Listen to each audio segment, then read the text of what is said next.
नमस्कार, मैं हूं संगीता राय। पूर्वांचल एक्सप्रेस न्यूज के इस वेब पोर्टल में आपका स्वागत है। आइए देखते हैं हमारे संवाददाता राम सकल यादव की यह विशेष रिपोर्ट।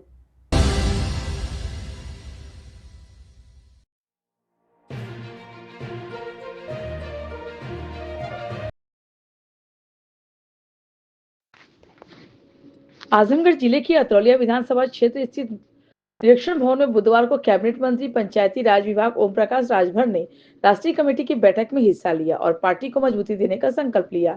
इस बैठक में पार्टी के नेताओं को विभिन्न मंडलों की जिम्मेदारी सौंपी गई, जिसमें आजमगढ़ मंडल की जिम्मेदारी ओम प्रकाश राजभर को दी गई। उन्होंने कहा कि उनका उद्देश्य यहाँ के संगठन को बूथ स्तर से लेकर ब्लॉक, विधानसभा, जिला, मंडल और प्रदेश तक मजबूत करना है। ओम प्रकाश राजभर ने कहा कि उनका लक्ष्य हर विधानसभा क्षेत्र से ग्राम सभा, बूथ कमेटी और सेक्टर कमेटी के माध्यम से कम 5,000 नेता तैयार करना है। इसके लिए वे बार बार यहाँ आकर नेताओं को मार्गदर्शन दे रहे हैं। उन्होंने बताया कि निरीक्षण भवन में आसपास के 4-5 विधानसभा क्षेत्रों में लोग एकत्र होते हैं, जो संगठन को मजबूत करने में मदद कर रहे हैं। राजभर ने विपक्ष पर भी हमला बोला। एक सवाल के जवाब में उन्होंने कहा कि विपक्ष के लोग परेशान हैं और हम चाहते हैं कि वे और ज्यादा परेशान हो। सपा, कांग्रेस और बसपा पर हमला करते हुए उन्होंने कहा कि इन पार्टियों ने बार बार पार्टी बदली, लेकिन कभी कोई सवाल नहीं उठाया। उन्होंने अपनी पार्टी में 2 बार पार्टी बदलने की बात भी स्पष्ट किया और कहा कि उन्होंने सपा के नेताओं को पलटी मारने का अधिकार नहीं दिया। अतरौलिया विधानसभा क्षेत्र से प्रत्याशी उतारने की मंशा न होने की बात करते हुए राजभर ने कहा कि वे आजमगढ़ में काम कर रहे हैं और यहाँ के लोगों के लिए अपना कार्य जारी रखेंगे। उन्होंने विपक्ष को निशाने पर लेते हुए कहा कि उनके पास कोई मुद्दा नहीं है और वे हमेशा विवादित बयान देते रहते हैं। राजभर ने यह भी कहा कि कांग्रेस ने बाबा साहब अम्बेडकर को भारत रत्न देने से मना किया था और समाजवादी पार्टी ने प्रमोशन में आरक्षण को समाप्त कर लाखों लोगों के भविष्य को खराब किया। उनका आरोप था कि समाजवादी पार्टी ने बाबा साहब के नाम पर गरीबों के लिए बनाई गई योजनाओं को भी समाप्त कर दिया। आज डाक बंगले में एक बैठक की गई थी, किस चीज की बैठक की गई थी इसके बारे में? देखिए, भारतीय समाज पार्टी एक बैठक प्रदेश में राष्ट्रीय कमेटी की बैठक हुई थी। बैठक में सभी राष्ट्रीय नेताओं को एक एक मंडल की जिम्मेदारी दी गई है, तो उसमें आजमगढ़ मंडल की जिम्मेदारी हमारे जिम्मे है। तो यहाँ के संगठन को ठीक करने की इस नाते हम बार बार यहाँ आकर के संगठन को हर जो बूथ स्तर से लेके सेक्टर, ब्लॉक, विधानसभा, जिला, मंडल और प्रदेश से यहाँ नेता बनाने हैं। हमको हमारा टारगेट है कि हर विधानसभा से यहाँ गांव सभा से लेके booth committee, sector committee, block, विधानसभा, जिले सब मिला के हमको एक विधानसभा में कम से कम 5,000 नेता बनाने हैं।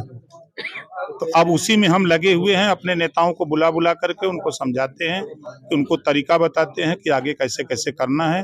जहां हमारी जरूरत हो और हमारे नेताओं की जरूरत हो, वो लोग आते रहेंगे। लगातार अतरौलिया विधानसभा में आप आ रहे हैं, बैठक कर रहे हैं। क्या अतरौलिया विधानसभा में अपनी प्रत्याशी, अपनी पार्टी के प्रत्याशी उतार? देखिए, ये प्रत्याशी का सवाल नहीं है।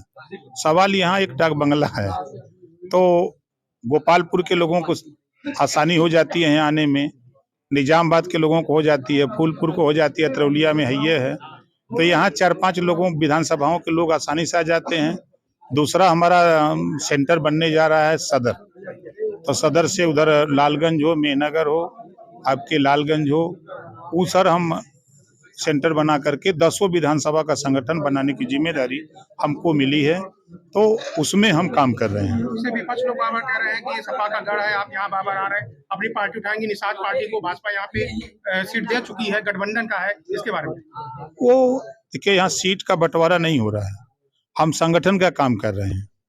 और विपक्ष के लोग जो परेशान हैं, तो हम तो चाहते हैं कि और परेशान हो जाए। चुनाव से पहले कहते हैं कि कहीं फिर ओम प्रकाश राजभर कहीं फिर इधर उधर हो जाए। नहीं, देखिए, जो लोग कह रहे हैं, सपा के लोग 9 बार पलटी मारे तो कोई नहीं कह रहा है। कांग्रेस के लोग 10 बार मारे, बसपा के लोग 11 बार पलटी मारे, तो उनको तो कोई नहीं कह रहा, हमको तो 2 बार में सब कह रहे हैं। तो आपकी बात क्या अतरौलिया विधानसभा से अपनी प्रत्याशी उठाने का सब? कोई ऐसा इरादा नहीं है, कोई ऐसी मंशा नहीं है। हम पूरे प्रदेश में 18 मंडल में हम संगठन के काम के लिए सबको जिम्मेदारी बटी है। हमको आजमगढ़ मंडल मिला, इस नाते हम आजमगढ़ में काम कर रहे हैं।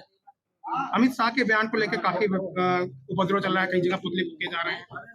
देखिए, विपक्ष के पास कोई मुद्दा नहीं बचा हुआ है और हमेशा कांग्रेस पार्टी ने बाबा साहब डॉक्टर अम्बेडकर जी का हमेशा विरोध किया, आज़ादी की लड़ाई से लेकर के आज़ादी के बाद तक।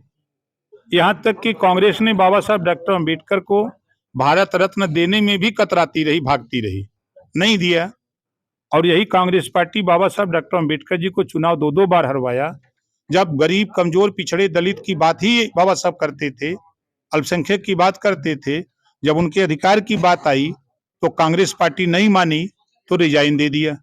समाजवादी पार्टी प्रमोशन में आरक्षण खत्म करके लाखों लोगों को बर्बाद कर दिया। कितने लोग जहर खा गए, कितने लोग नौकरी छोड़ के घर बैठ गए, लाखों लोग।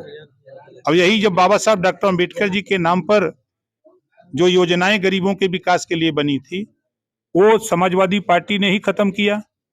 अब 12 के पहले यही समाजवादी पार्टी बोला करती थी कि जो अम्बेडकर जी के नाम पर अम्बेडकर पार्क बना है, हमारी सरकार आएगी 12 में तो हम बुलडोजर चला के यहाँ शौचालय बनाएंगे।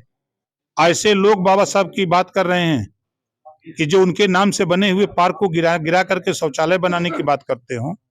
जो कांग्रेस जीवन भर बाबा साहब डॉक्टर अम्बेडकर का विरोध किया हो, आज वो लोग बाबा साहब की पीड़ा को महसूस कर रहे हैं। तो चलो, हम तो ये मानते हैं कम से कम जीते जी आपने विरोध किया, मरते दम तक बाबा साहब आप लोगों का दम नहीं छोड़ेंगे। ये अमित शाह का बयान जो था स्वर्ग और नरक लेके, इसके लिए क्या? नहीं, देखिए, उनका कहना अलग था कि कल तक आप लोग बाबा साहब का नाम तो नहीं ले रहे थे। अगर पहले लिए होते तो आज तेरी दुर्गति ये नहीं होती। बाबा साहब को माने होते तो आज तेरी दुर्गति नहीं होती। आज अम्बेडकर जी क्यों कर रहे हो? क्योंकि अब अम्बेडकर जी सबके हो गए हैं, अब किसी एक व्यक्ति के नहीं रह गए हैं। पंचायती राज के विकास के लिए, जैसे यहाँ के पूर्व मंत्री भी पंचायती राज मंत्री थे, यहाँ के विकास के लिए, अतरौलिया के विधानसभा विकास के लिए क्या? 403 विधानसभा के विकास के लिए हम मिनिस्टर हैं। उत्तर प्रदेश के विकास के लिए, ग्राम के विकास के लिए हम पंचायती राज मिनिस्टर हैं। हम एक अतरौलिया के लिए नहीं हैं। पूरे प्रदेश में 15 लाख परिवार को एक साथ पंचायती राज विभाग पंचायत सहायक सर्वे कर रहे हैं, सखी बीसी सर्वे कर रहे हैं, ग्राम रोजगार सेवक कर रहे हैं, गांव में सर्वे हो रहा है। हर गांव से 25 परिवार ऐसे चयनित हो रहे हैं जिनके पास छत नहीं है, शौचालय नहीं है, शिक्षा नहीं है, पेंशन नहीं है, रोजगार नहीं है, नौकरी नहीं है। ऐसे परिवार का चयन हो रहा है। 15 लाख परिवार को हम एक साथ पंचायती राज विभाग उनको आवास, शौचालय, शिक्षा, ration card, Ayushman card, pension, सारी सुविधा एक साथ देने जा रहे हैं 1 साल के अंदर। 27 में गठबंधन के लिए क्या जरूरी है? हम तो गठबंधन में हैं। भाजपा के साथ रहेंगे? हम तो गठबंधन में हैं महाराज, कहाँ बोल रहे हैं।